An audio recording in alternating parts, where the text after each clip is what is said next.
राहुल गांधी की पेशी पर घर के बाहर लगा पोस्टर। ईडी दफ्तर में 4 लेयर की सुरक्षा, हिरासत में कई कांग्रेस कार्यकर्ता।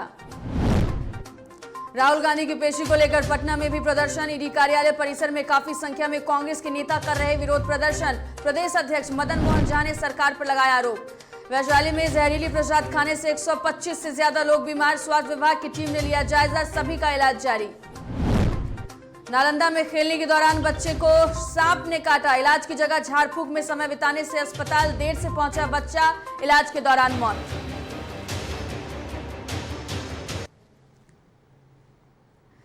पेशी पर प्रदर्शन। जी हां, राहुल गांधी की पेशी से पहले घर के बाहर पोस्टर लगाया गया। दरअसल आपको बता दें कि नेशनल हेराल्ड मामले में आज राहुल गांधी को ईडी के सामने पेश होना है। दरअसल पेश भी वो होने के लिए निकल चुके हैं। ईडी दफ्तर भी पहुंचे, वहां पर सैकड़ों की संख्या में कांग्रेस कार्यकर्ता मौजूद रहे। दरअसल आपको बता दें कि ईडी दफ्तर पहुंचने से पहले कांग्रेस के कई सारे कार्यकर्ताओं ने ईडी तक प्रदर्शन किया।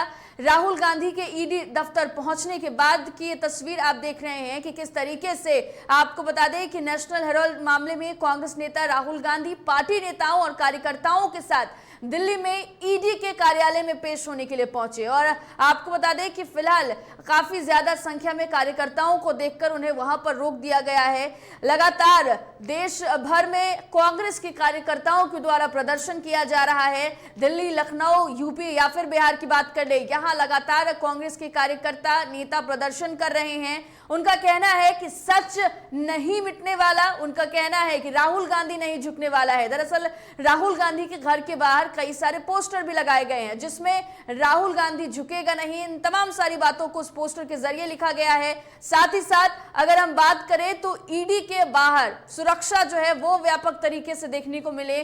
4 लेयर की सुरक्षा की गई थी। हिरासत में कई सारे कांग्रेस के कार्यकर्ता जो हैं वो भी पुलिस के द्वारा लिए गए हैं। हालांकि फिलहाल राहुल गांधी ईडी दफ्तर पहुंच चुके हैं। तो बता दें आपको कि नेशनल हेराल्ड मामले को लेकर आज ईडी के सामने राहुल गांधी को पेश होना है। दरअसल ये भी कहा जा रहा है कि आज इस मामले में कई सारे सवाल ईडी राहुल गांधी से पूछने वाला है और इससे को लेकर कई सारे राज्यों में लगातार प्रदर्शन कांग्रेस के द्वारा की जा रही है। सुबह से ही लगातार कांग्रेस के नेता, उनके समर्थक और कार्यकर्ताओं के द्वारा हुजूम देखने को मिल रहा है। कई सारे जगहों पर रैली निकालने को लेकर परमिशन भी मांगा गया, लेकिन फिलहाल पुलिस के द्वारा परमिशन नहीं देने के बावजूद इसके तमाम जो नेता कार्यकर्ता हैं वो प्रदर्शन करते दिखे।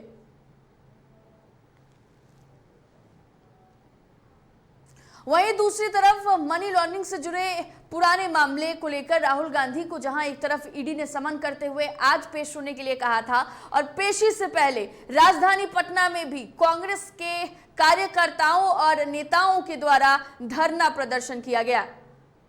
पटना में ईडी कार्यालय परिसर में काफी संख्या में कांग्रेस के नेता विरोध प्रदर्शन करते दिखे।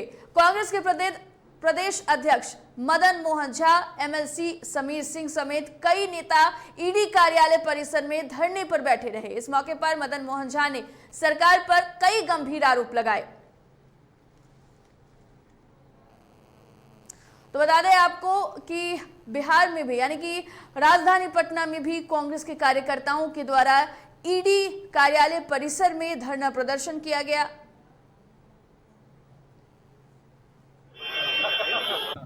केवल देश के मन मिजाज को डाइवर्ट करने के लिए उन्होंने जो 8 साल में कोई विकास का काम नहीं किया, जनता को किए गए एक ही वादे पूरे नहीं किए, जनता इस बात को आने वाले चुनाव में उठाएगी, उससे पहले ही वह डाइवर्ट कर देना चाहते हैं दूसरे तरफ। इसी के तहत उन्होंने ये कार्रवाई किया है और मैं, हमारी पार्टी और अन्य जो हमारे आम नागरिक हैं, सभी लोग जानते हैं इस बात को कि ये बात गलत है। तो देखिए, कांग्रेस का साफ तौर पर सरकार पर आरोप है भटकाने की वजह से इन तमाम कार्रवाई जो है वो की जा रही है। गंभीर आरोप कांग्रेस ने सरकार पर लगाया है। अधिक जानकारी के लिए हमारे संवाददाता निषेध हमारे साथ फोन लाइन पर जुड़ गए हैं। निषेध, देश भर में कांग्रेस कार्यकर्ताओं की तरफ से, नेताओं की तरफ से प्रदर्शन किया जा रहा है, फिलहाल क्या कुछ मौजूदा तस्वीर देखने को मिल रही है? आप बिल्कुल पूजा, देखिए नेशनल हेराल्ड से जुड़ा यह मामला है जिसको लेकर के ईडी ने राहुल गांधी को आज समन पेश किया है और ईडी के दफ्तर में पेश होने के लिए कहा था। और इसी के लेकर के विरोध में जो कांग्रेस पूरे देश भर में आज ईडी का जो दफ्तर है उसके बाहर बैठकर धरना प्रदर्शन में बैठी और लगातार अपना जो विरोध है वो जाहिर किया जा रहा है। और इस दौरान कई कांग्रेस के विधायकों से भी हमने बातचीत की, खुद कांग्रेस के जो प्रदेश अध्यक्ष मोहन झा उनसे बातचीत की, तो उन्होंने कहा है साफ तौर पे कि ये जो मामला है वो काफी पुराना है, पिछले 10 साल पुराना है, लेकिन दबाव में ईडी काम कर रही है। और साफ तौर पे जो आरोप है वो केंद्र में बैठी मोदी सरकार को ठहराया जा रहा है।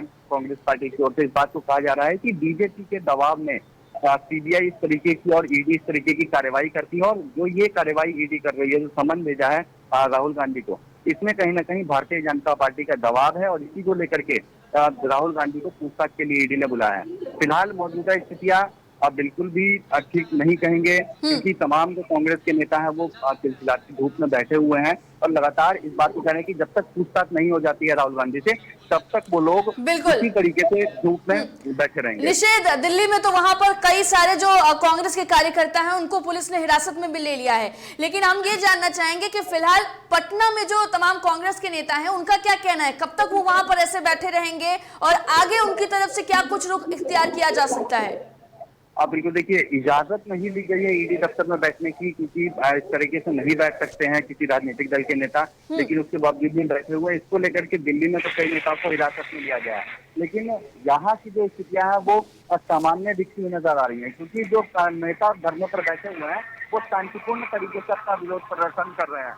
किसी तरीके का उग्र उनकी ओर से नहीं किया है, उग्र वातावरण फैलाने की कोशिश भी की गई है और शांतिपूर्ण तरीके से वो लोग अपना प्रदर्शन कर रहे हैं। साफ तौर पर उनका कहना है कि जब तक राहुल गांधी से पूछताछ करके ईडी ऑफिस से वो नहीं निकल जाते हैं तब तक वो पटना में बैठे रहेंगे, चाहे कुछ भी हो जाए। अब बिल्कुल एक सवाल और आपसे लेना चाहेंगे, कांग्रेस का लगातार ये कहना है कि ईडी जो है वो सरकार के पक्ष में, या फिर कह सकते हैं कि सरकार की कठपुतली बनकर रह गई है और सरकार अब ईडी का इस्तेमाल विपक्ष को परेशान करने के लिए कर रही है।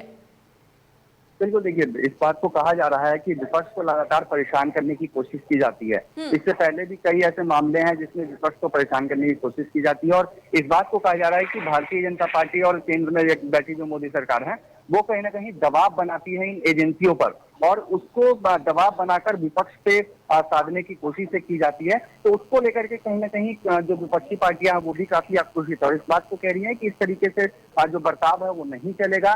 भारतीय जनता पार्टी जो इस तरीके का काम कर रही है वो बिल्कुल भी ठीक नहीं कर रही है। ईडी और सीबीआई को निष्पक्ष जांच करनी चाहिए, किसी के दबाव में आकर जांच नहीं करना चाहिए। बिल्कुल निषेध, बहुत शुक्रिया आपका तमाम जानकारी के लिए। तो देखिए, नेशनल हेराल्ड केस मामले में आज राहुल गांधी को ईडी ने तलब किया, राहुल गांधी पहुंच भी चुके हैं। ऐसे में जो प्रदर्शन है वो देश भर में लगातार कांग्रेस कार्यकर्ताओं की तरफ से देखने को मिल रहा है। साथ ही साथ एक अपडेट ये भी है कि दिल्ली में जो प्रदर्शन कर रहे थे कांग्रेस के नेता, उन्हें फिलहाल पुलिस ने हिरासत में ले लिया है और लगातार उनकी तरफ से ये कहना है कि जब तक पूरी बातचीत ईडी से नहीं हो जाती है, राहुल गांधी से सवाल जवाब नहीं हो जाते हैं, तब तक वो वहीं पर टिके रहेंगे।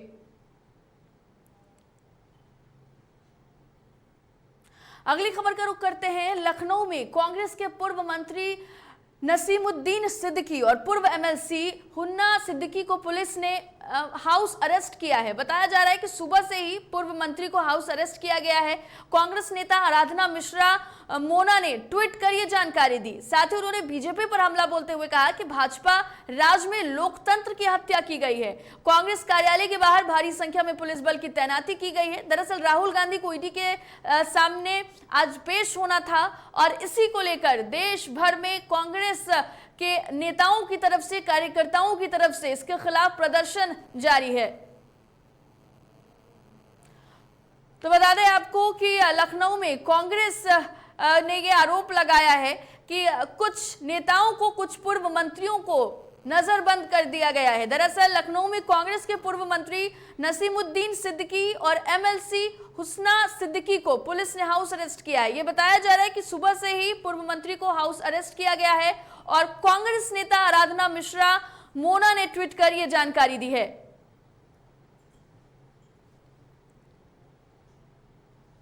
चलिए, अधिक जानकारी के लिए हमारे संवाददाता रवि श्रीवास्तव हमारे साथ फोन लाइन पर जुड़ गए हैं लखनऊ से। रवि, ये कांग्रेस नेता का कहना है कि हाउस अरेस्ट किया गया है, इस बात में कितनी सच्चाई है और क्या आधिकारिक तौर पर कोई बयान सामने आया है?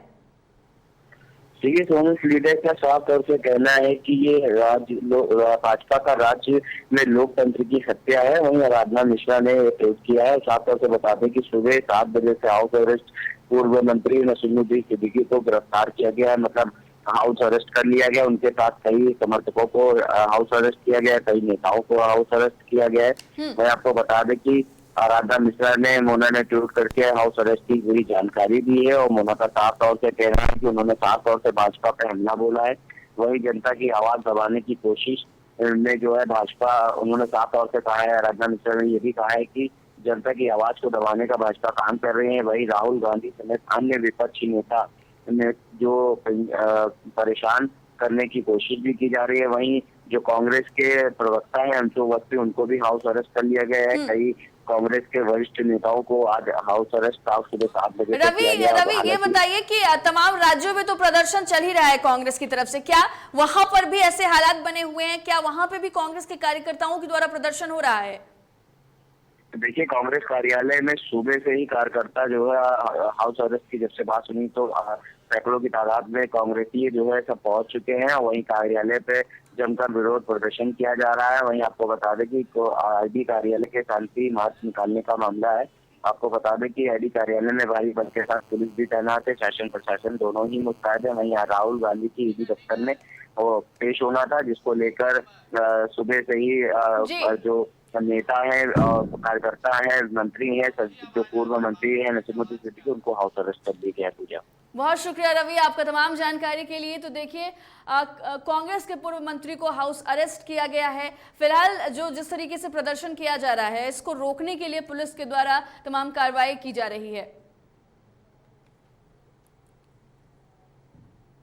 आजमगढ़ लोकसभा उपचुनाव को लेकर मुबारकपुर विधानसभा क्षेत्र में कार्यकर्ता सम्मेलन का आयोजन किया गया, जिसमें सपा के महाराष्ट्र प्रदेश अध्यक्ष आबू असीम आजमी पहुंचे और उन्होंने सदर लोकसभा में समाजवादी पार्टी के प्रत्याशी धर्मेंद्र यादव के समर्थन में जनसंपर्क किया। इस दौरान उनका जोरदार स्वागत किया गया और उन्होंने मौके पर सपा प्रत्याशी को वोट करने की अपील की। साथ ही उन्होंने नुपुर शर्मा को गिरफ्तार करने की भी मांग की। पूरे आलम के लिए रहमत बनाकर भेजे गए थे, तो रसूलुल्लाह के खिलाफ अगर एक लफ्ज़ कोई बोलता है तो ये सिर्फ हिंदुस्तानी मुसलमानों के नहीं बल्कि पूरी दुनिया के लिए बोलता है। पूरी दुनिया खड़ी हो गई आज। और ये मेरा कहना है मोदी जी से कि आप तुरंत उनको जेल भेज दीजिए। सुल्तानपुर के लंबुआ कोतवाली क्षेत्र के नहरपुर के समीप लखनऊ वाराणसी रेलखंड पर एक अज्ञात युवक का शव बरामद किया गया, जिसके बाद इलाके में हड़कंप मच गया। सूचना मिलते ही मौके पर पहुंची पुलिस ने शव को कब्जे में लेकर पोस्टमार्टम कराकर भेज दिया है और कार्रवाई में जुट गई है।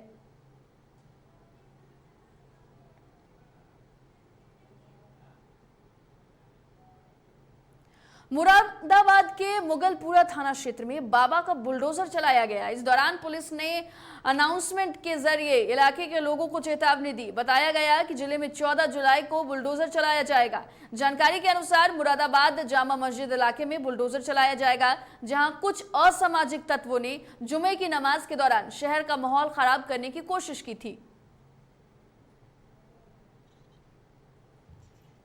स्वागत है। वैशाली से एक बड़ी खबर आपको बता देते हैं, जहां जहरीली प्रसाद खाने से 125 से ज्यादा लोग बीमार हो गए हैं। ये बड़ी खबर वैशाली से बता रहे हैं, जहां पर सत्यनारायण भगवान की पूजा का प्रसाद खाने से ये लोग बीमार हुए और अस्पताल में फिलहाल सभी का इलाज जारी है। बड़ी खबर वैशाली से, जहां पर बता दें आपको कि सत्यनारायण भगवान की पूजा का प्रसाद खाने से ये सभी बीमार हुए हैं। दरअसल बताया जा रहा है कि इन सभी का इलाज चल रहा है और स्वास्थ्य विभाग की टीम ने जायजा भी लिया है। पातेपुर प्रखंड के विष्णुपुर गोविंद का ये पूरा मामला बताया जा रहा है। बड़ी खबर आपको इस वक्त की वैशाली से बता रहे हैं, जहां पर इस पूरे मामले में बीमार लोगों का इलाज चल रहा है। आपको बता दें कि स्वास्थ्य विभाग की टीम ने भी यहां पर पहुंच के जायजा लिया है। दरअसल वैशाली जिले के पातेपुर में जहरीली प्रसाद खाने से 125 से ज्यादा लोग बीमार हो गए। आधा दर्जन से अधिक लोग गंभीर रूप से बीमार हो गए हैं और घायलों को इलाज के लिए स्थानीय अस्पताल भेजा गया है।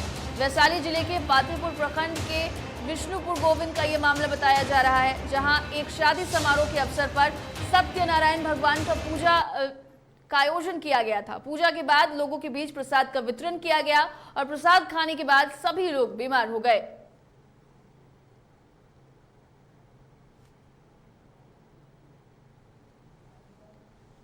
फिलहाल तो जो सिचुएशन हम फूड पॉइजन कहेंगे, विषाक्त प्रसादी हो, विषाक्त भोजन हो, जो हो, यही हम कहेंगे। क्या कि चेक इसी तरह से अगर बाकी इसको अब आगे और टेस्ट होगा यदि करा जाए तो। जो और देखे हैं वो करीब करीब ठीक ठाक में है और ये बच्चा भी अभी सुबह से अभी 90% ठीक है। फिलहाल तो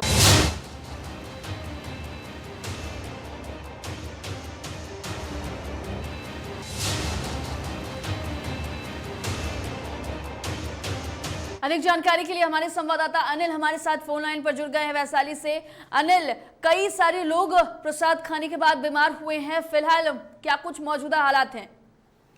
हाँ बिल्कुल पूजा, मैं बता दूं कि हालांकि सारे जो व्यक्ति बीमार हैं उनका स्थिति फिलहाल ठीक ठाक है, लेकिन मैं बता दूं कि जिस तरह से प्रसाद खाने के बाद 100 से 125 बच्चे उसमें जो अन्य लोगों प्रसाद उनका अचानक तबीयत बिगड़ने लगा, उल्टी दस्त होने लगा। इसको लेकर के लगातार लोग, हालांकि पहले तो उनकी किसी तरह की जानकारी नहीं हुई, लोग जैसे जैसे बीमार हुए अपना इलाज कराने के लिए अपने स्तर से जो प्राथमिक स्वास्थ्य केंद्र हो या निजी चिकित्सक हो उनके तरह इलाज कराया गया।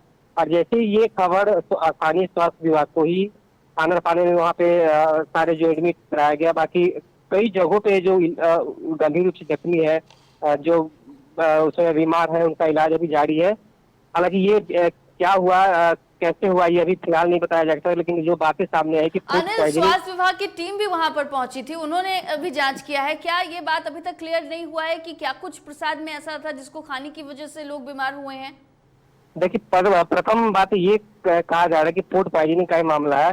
हालांकि कुछ लोग ऐसे भी बातें सामने आ रही है कि जो प्रसाद में केला का यूज किया गया था, उसमें कुछ केमिकल डाल के केला को पकाया गया था और वो खाने के बाद ही इस तरह की हालात हुई है। हालांकि ये प्रशासन स्तर से किसी तरह की पुष्टि नहीं हुई है, लेकिन जो गांव की बातें, गांव के लोगों द्वारा बातें सामने आ रही है, ऐसा देखने को सामने आ रही बात है। जी बहुत शुक्रिया आपका तमाम जानकारी के लिए अनिल। तो देखिए, वैशाली से ये बड़ी खबर, जहां पर प्रसाद खाने के बाद कई लोग बीमार हो गए हैं। हालांकि फिलहाल स्थिति चिंतापूर्ण नहीं है।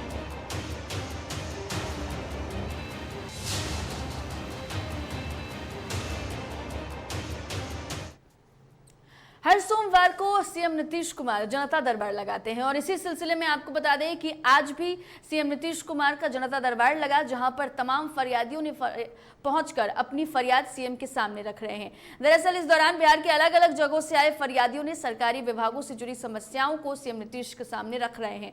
जनता दरबार में मुख्यमंत्री फरियादों की शिकायत पर तुरंत एक्शन लेते हैं और संबंधित अधिकारियों को ऑन द स्पॉट निराकरण का निर्देश देते हैं। मुख्यमंत्री आज जनता दरबार में गृह विभाग और भू राजस्व विभाग और कई विभागों से जुड़ी हुई शिकायतें सुन रहे हैं। सीएम ने फरियादियों की शिकायत सुनने के बाद त्वरित एक्शन भी लिया है और लगातार फरियादी पहुंचकर सीएम के सामने अपनी परेशानियों को सुना रहे हैं।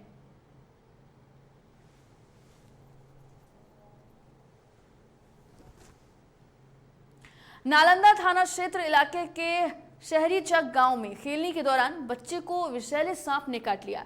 सांप काटने के बाद बच्चा अंकित कुमार अपने परिजनों को जानकारी दी। परिजनों ने आनन फानन में बच्चे को इलाज की जगह कुछ लोगों के कहने पर मोहनपुर गांव के पास झाड़ फूक के लिए भगत के पास ले गए। भगत के द्वारा बच्चे का झाड़ फूक भी किया जाने लगा। झाड़ फूक के दौरान ही बच्चे अंकित कुमार की तबीयत खराब होती चली गई। बच्चे की तबीयत खराब होते देख वहां से गुजर रहे एक मोटरसाइकिल सवार राहगीर ने गंभीर हालत में बच्चे को बिहार शरीफ सदर अस्पताल में इलाज के लिए भर्ती कराया, जहां इलाज के क्रम में बच्चे ने दम तोड़ दिया।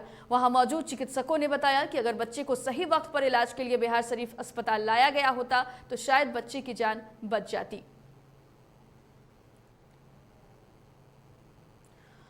तो खेलने के दौरान बच्चे को सांप ने काट लिया और सांप काटने के बाद परिजनों की लापरवाही ने बच्चे की जान ले ली। दरअसल अक्सर कई सारे ऐसे मामले सामने आते हैं जहां पर इलाज की जगह झाड़ फूंक का इस्तेमाल किया जाता है और ऐसे में लोगों की जान चली जाती है। ताजा मामला भी नालंदा से सामने आया जहां इलाज में देरी की वजह से बच्चे की जान चली गई।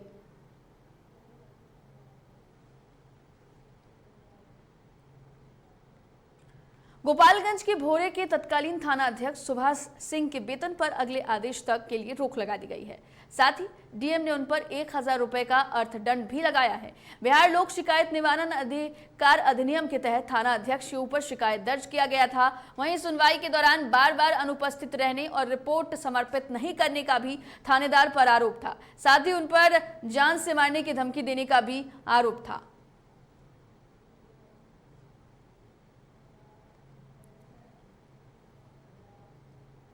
चलिए मुंगेर से उस वक्त की बड़ी खबर जहां पर मिनी गन फैक्ट्री का खुलासा हुआ है। बड़ी खबर आपको मुंगेर से बता रहे हैं जहां पर मिनी गन फैक्ट्री का खुलासा हुआ है। कई लोग गिरफ्तार भी हुए हैं। निर्मित और अर्धनिर्मित हथियार बनाने के उपकरण भी बरामद किए गए हैं। साथ ही साथ आपको बता दें कि शामपुर थाना क्षेत्र में पुलिस ने ये कार्रवाई की है। डीएसपी प्रेस वार्ता कर मामले का खुलासा भी करने वाले हैं। ये बड़ी खबर हम आपको इस वक्त मुंगेर से बता रहे हैं जहां पर मिनी गन फैक्ट्री का खुलासा हुआ है।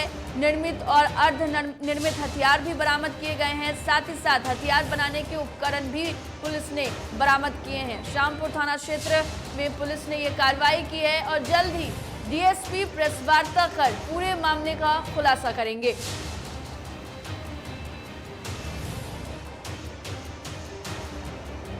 बड़ी खबर मुंगेर से इस वक्त की जहां पर आपको बता दें कि मिनी गन फैक्ट्री का खुलासा हुआ है। कई गिरफ्तार भी हुए हैं। निर्मित और अर्धनिर्मित हथियार के साथ हथियार बनाने के उपकरण भी बरामद किए गए हैं। शामपुर थाना क्षेत्र में पुलिस ने ये कार्रवाई की है और डीएसपी प्रेस वार्ता कर पूरे मामले का खुलासा करेंगे।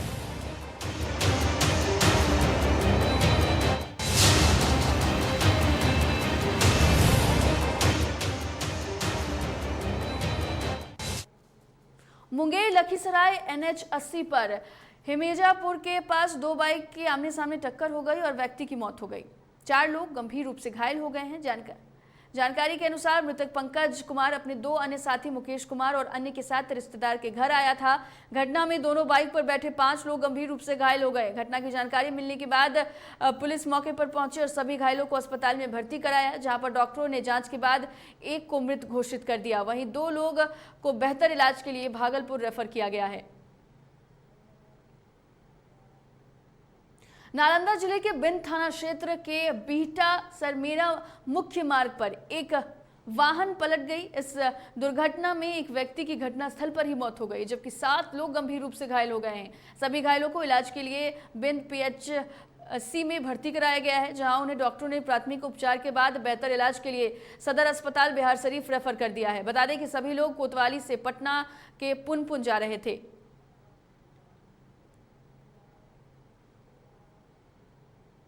कटिहार में समता ग्रामीण विकास और जीव दया फाउंडेशन के द्वारा संचालित शैक्षणिक दुग्ध वितरण केंद्र सिरसा मुसहरी और पोठिया घाट मुसहरी में 140 बच्चों को पोशाक, जूते और पाठ्य सामग्री वितरण किया गया है। समता ग्रामीण विकास के सचिव किशोर कुमार मंडल ने बताया कि संस्था के द्वारा 1 साल पहले से ही इन दोनों जगहों पर कुपोषित बच्चों को पोषण देने के लिए दूध पिला रहे हैं। इसी कड़ी में जीव दिया फाउंडेशन के द्वारा इन सभी बच्चों को स्कूल से जुड़े पोशाक, जूते और पाठ्य सामग्री भी दी गई है।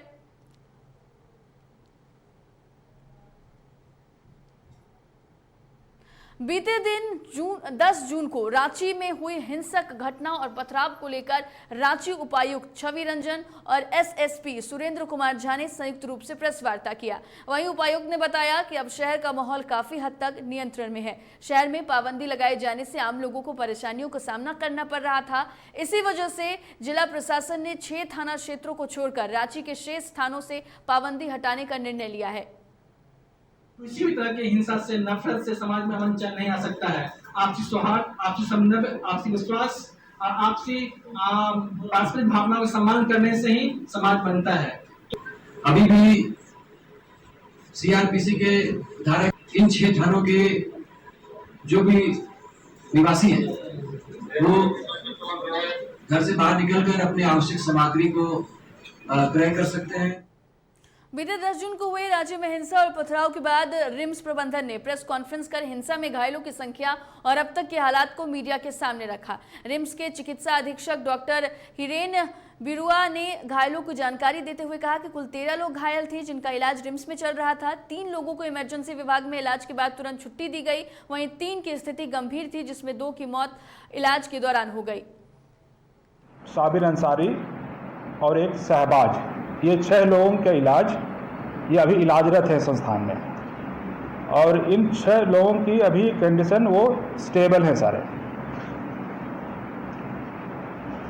और ये कहाँ पे हैं? इन सभी को वार्ड में शिफ्ट करना, ये फिलहाल तो सुबह तक सर्जरी वार्ड में थे। फिलहाल इस बुलेटिन में इतना ही। देश दुनिया की तमाम खबरों के लिए देखते रहिए DTV भारत। मुझे दीजिए इजाजत। नमस्कार।